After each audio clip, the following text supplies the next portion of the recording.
Thanks everyone for being here. So we had a really good team win on Saturday, and in all three phases we played, complementary football, which is what we need to do to be able to win games. Our goal is to play our best football in November, and we want to finish strong. So we got back to work. This morning the guys are really focused on the task at hand. Really proud of where our team is. Our coaching staff has stuck together the entire season and always worked to improve and get better. Really good practice. We got a strong opponent in Indiana, playing for the brass platoon, as you know. So get a chance to get back in the woodshed one more time, which is really important to us. So we got a lot of work to do this week, and we're really focused. So with that, I'll open up for questions. The run game showed a little more improvement last week. I was wondering, just first of all, what you've seen there, and then secondly, with Broussard, we saw more of him on Saturday than we had since Akron, I believe. Was that a matchup thing, or is that just how he's been progressing? Yeah, Broussard had a good week of practice, and in the run game, to see everyone's on the same page. Offensive line's doing a great job. And, tight ends are blocking, receivers are doing their part. Runners are running hard. Really good design and scheme. Jay and Cap and the offensive staff doing a really good job of putting a plan together that we can execute against the looks that we knew we were going to see. And then Peyton obviously doing a really good job getting us into the right plays and out of some potentially poor plays because of the looks they were given. So just overall better execution. I'm wondering with the linebackers, what did you see on tape from not just Cal but with Aaron and Ben? It seemed like they were very active. Mm-hmm. And then when you were able to drop Henderson and Spencer in there on some of those dime packages, mm-hmm. What does that do in the middle of the field? Oh yeah, so our linebackers, like you said, are very active. Playing fast, being physical. Really trusting their teammates, knowing where they fit, and just playing, with a really high motor. Those two guys are really good players. All those guys are in there, playing good football for us, playing better. When you get into a dime package, you just get more speed on the field, can match up a little better in terms of coverage, and you get an opportunity to disguise a little bit better as well when you can match personnel and get like 6 defensive backs on the field in some of those passing situations. Keon mentioned last week that he had started to see different defensive coverages on him, and more. I think Illinois put their top corner on him a little bit. Is that something that you're seeing more and more throughout the season? The way people are playing him and sort of respecting him, and is that going to be the next step for him? A little bit dealing with different coverage. Yeah, well, obviously he's a really good player, and we have other good receivers, obviously. So, but I think we can expect to see some more split safety coverages and some roll up situations, and as we go, and that's why we have to be able to run the ball. We can't let people line up in split safety coverages and be able to stop our run game. Mel, back to the run game, but also in pass protection, we see two starters out on the offensive line, and we were effective on the ground, and the sacks allowed. I was wondering just what you've seen from those guys that have stepped into the lineup and been key contributors. Yeah, next man up. Coach Cap does a really good job developing players, and not just the starters, but the guys that are behind them. So when we need guys to step up, they're prepared to do that. And so he's doing a heck of a job, and those guys are doing a heck of a job, working hard and preparing. And but it's been like that at other positions. It's really just next man up. And I'm really impressed by the way those guys have stepped up and been productive and within the scheme and just doing what they're coached to do. Mel, I think yesterday in the NFL, 3 kickers missed extra points that cost a couple teams games. For Ben to bounce back the way he did, make those 2 kicks in the fourth quarter, what does that say about him? And he said afterward up there that he thought he could have made a 52-yarder with the wind behind him. Do you have those conversations with him before the game, and do you know exactly what he's capable of? Yeah, like I said, I don't talk to the kickers very much, but Ross Ells is our special teams coach, and we get the range coming out of pregame warm-ups, going both ways, whether it's with the wind or against the wind, and so we know what the ranges are when we go into the game, and if something changes, then we'll make our adjustments. So when we were in range, and he did a really good job of executing, and we thought that the game would possibly be decided with special teams. So special teams was a huge factor in the game. Talking about Brandon Baldwin and the new offensive lineman, how has he progressed since earlier in the season when he had a starting opportunity? Where do you see him developing? He just has more experience. Obviously, he's playing with confidence. He's a big man. He's athletic, and he's developed into a very productive player. But he's just got more experience. He's been on the field, a lot more. Yeah. Mel, as you get to this point in the year, every year, and you get like a final home game for people, and you see guys are late in their careers with time running short, I'm wondering if the conversations with guys you've known for, in this case, for a couple of years, change if you have sort of in-depth life conversations with guys, and sort of where you are with the relationships with some of the guys that are time is short in your program. Yeah, well, we always have life conversations. That's part of coaching and teaching and leading, and so we just want to honor our seniors by playing as hard as we can and giving them the best chance to finish strong. But certainly guys are just focused on this next game, and that's what's most important right now is our preparation and stacking days here this week in preparation for this last home game. So really that's our focus right now. Mel, I'm wondering what stands out to you about Indiana's passing game, and you guys have played some good ones. Are there any similarities in terms of how they try to stress you with some other teams you guys have faced? Yeah, well, they have some really good players. They like to spread you out. Quarterbacks have really strong arms, and they'll take shots, and they pretty much they do it all. They got the screen game, and they got the short pass game. They'll hit you deep. They get the ball and they move it around. They have a really good tight end that they like to scheme and try to get the ball to him. They have the potential to be very explosive. And Mel, obviously your whole focus is on this one game, but for you guys, what you've gone through this season, what would it mean to get that 6th win and become bowl eligible, and what that guarantees more practice, another game, all that? Yeah, well, we talked this morning about not really talking about becoming bowl eligible.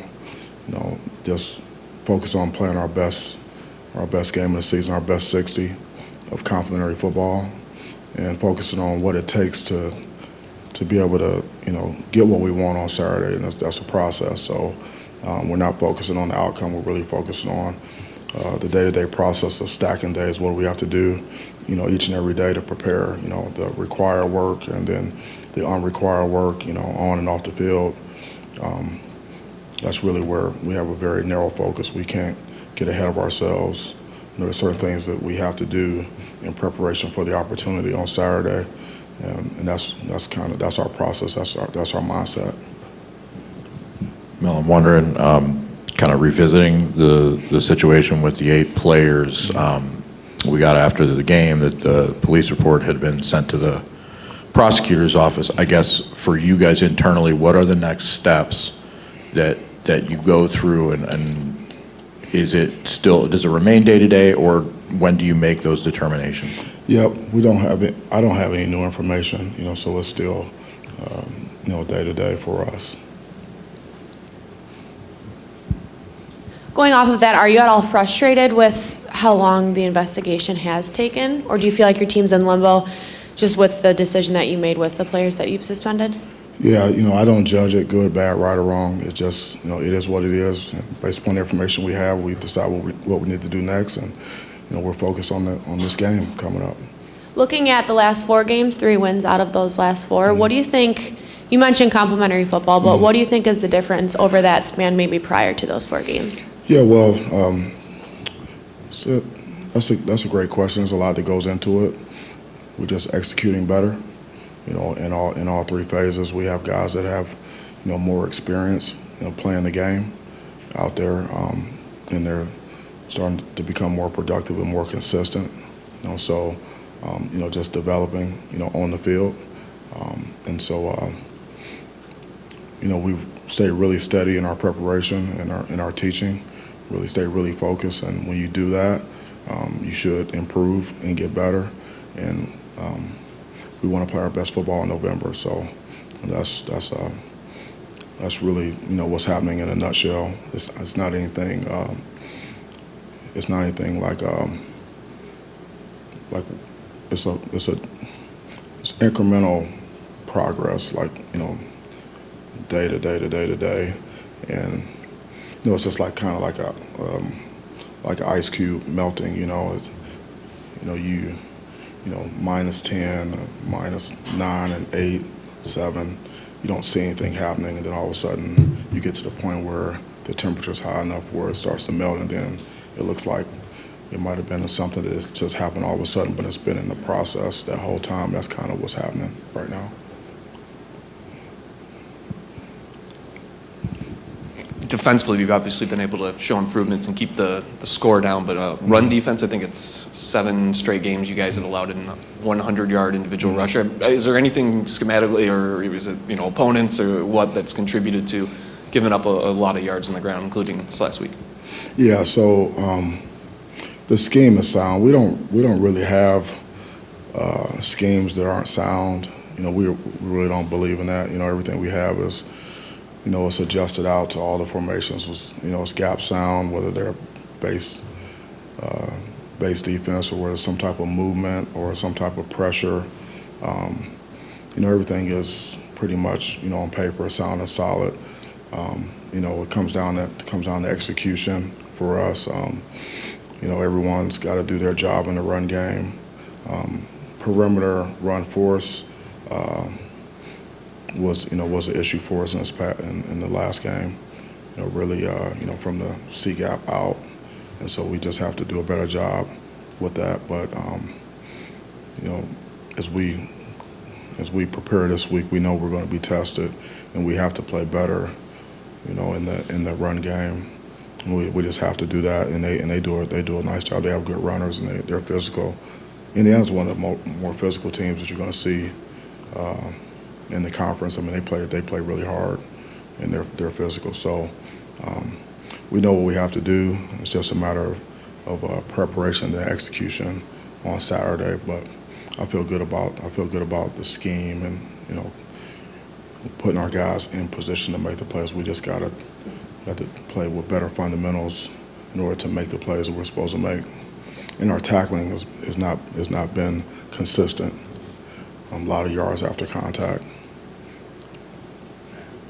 Mel, when Cal came in, he didn't have the measurables for a lot of Big Ten linebackers. A lot of programs wouldn't have recruited him. How rare is it for a guy who, maybe a little undersized to come in and just think his way to 19 tackles and do the kinds of things he's been doing? Well, you're never sure what a guy will become when they come in when they get to the program. You can it's not always the measurables that make a really good player, and these guys are so young when they get here. Guys develop at certain rates, and sometimes you may bring a guy and you think he's going to be the best thing since sliced bread, and you're ready to put a yellow jacket on him, and it doesn't quite pan out that way. And you got some guys that maybe don't really have or maybe people don't have high expectations for, and they end up being a really good player. And it's like that in the NFL too. NFL is a developmental league, and so guys are still getting better. So that's why it's important to be really good teachers and have be able to develop players along the way. But what gives guys the best chances with the intangibles, and Cal has those. Like he's tough, he's disciplined, he's selfless. He loves football. He's willing to work at it. He has a really good attitude. And he has really good work ethic. So, and he's talented as well. So he's still getting better. He's still developing. So his best football is still ahead of him. So football is a game for tough people. Physically and mentally, and he is that. Kind of going off of that a little bit more, how much of his success has been maybe a direct result of the changes that you've made from a schematic standpoint in scheme? Well, Cal's he's always been productive. Like even when you go back to last season, he made a lot of plays for us. But obviously from a scheme standpoint, we're doing everything we can to put our guys in the best position to be able to make plays based upon what type of offense that we're facing, and then what our particular skill sets are, and making the best use of the guys that we have on the field. And so, Scotty and the defensive staff have done a really nice job, looking at the guys that we have, up front, and then at the second and third level, and saying, okay, here's what we think we need to be able to do with the guys, and then teaching those things and presenting those concepts to those guys so that they can understand it and play fast. And as we continue to, grow and develop, defensively, guys are playing faster, and we're able to do a few more things, which, and as long as the guys know what to do, they can play fast, and it makes it a little bit tougher on the offenses. But guys like Cal, he never comes off the field, so. He's always right in the middle of the action. So, as long as he can read his keys and diagnose and run, and get off blocks, he's going to make a lot of plays, and that's what you're seeing. Mel, in the back, you mentioned incremental progress, but do you see the team playing with more confidence in the last 4 games rather than maybe earlier in the season, especially some of the younger guys? Yeah, well, that's what happens when you have experience and you start to have some success. Sometimes it doesn't, with the individual players, the success is not reflected like in the score of the game. But sometimes you can maybe not win the game, but certain guys are still making progress and getting better, and then that's where we have to keep our focus. That's what we've done, like saying, okay, hey, these are things that we can't accept. Okay. So we need to get these things cleaned up. But here are some areas where we're getting better. Make sure the players understand. Hey, this is good. Continue to do that. Continue to get better. Now let's work on this, and let's try to put it all together. And so when guys do that and they start to see improvement in themselves, like in practice and on film, then they can have confidence going to the game, and they go in the game and make plays, and they kind of like a snowball effect. And then we have, multiple guys that are in that boat, in that category that have been doing that this season. Whether they're young players, or they might not be young, but they're inexperienced, or they've got in there, got the experience. Some taking some lumps. Really tough guys that very resilient and relentless. And they trust the process, and if you just stick with it and block out the noise and stay focused, and you can get better. And that's our goal every day. That's why we just really just take it one day at a time. We can't get ahead of ourselves.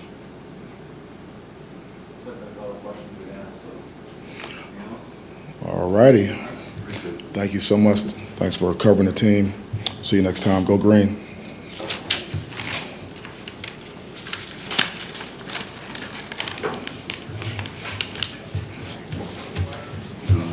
Yeah, I'm good. Yeah, I'm good. Yeah, thanks. Yeah.